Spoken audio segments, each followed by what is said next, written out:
অভিনব বৈভবীকে দেখে যতই রাগ করুক সবকিছু লুকাল। বিশ্বাস হচ্ছে না বেবি, এই ভিক্ষুক কি তোমার এক্স বয়ফ্রেন্ড? দেবের কথায় অভিনব রেগে গেল। অভিনব একটি পদক্ষেপ এগোলে হোটেলের প্রবেশদ্বারে একটি বিলাসবহুল গাড়িটা এসে থামল। গাড়ি থামতেই হোটেলের সব গার্ড লাইন ধরে দাঁড়ালো। বিক্রমন হোটেল মালিক বিলাসবহুল গাড়ি থেকে নামলেন। হোটেলে ঢোকার সময় বিক্রমন সেখানে জমায়েত দেখলেন। তিনি সিকিউরিটি গার্ডদের জিজ্ঞেস করলেন, লবিতে কি গোলমাল? স্যার, ও আপনাকে দেখতে চাইছিল। আমি এখনই সাফ করে দিচ্ছি স্যার। আমি কতবার বলেছি এভাবে লোক ঢুকতে দাও কি করে? তাকে ধরে বাইরে ফেলে দাও।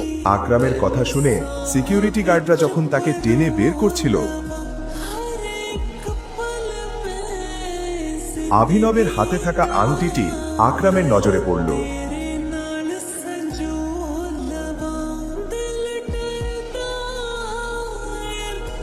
সিকিউরিটি,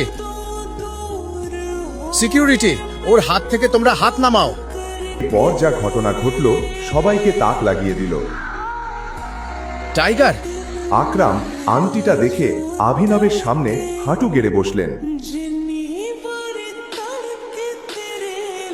টাইগার, এটা কি তুমি? আমি তোমাকে ঠিক মতো চিনতে পারিনি টাইগার। শহরের সবচেয়ে বড় ব্যবসায়ী কারো এক জিনিসের জন্য অভিনবের পায়ে নত হলেন। অভিনবের আংটির পেছনে কি রহস্য, সেই রহস্য কি সকলের সামনে উন্মোচিত হবে?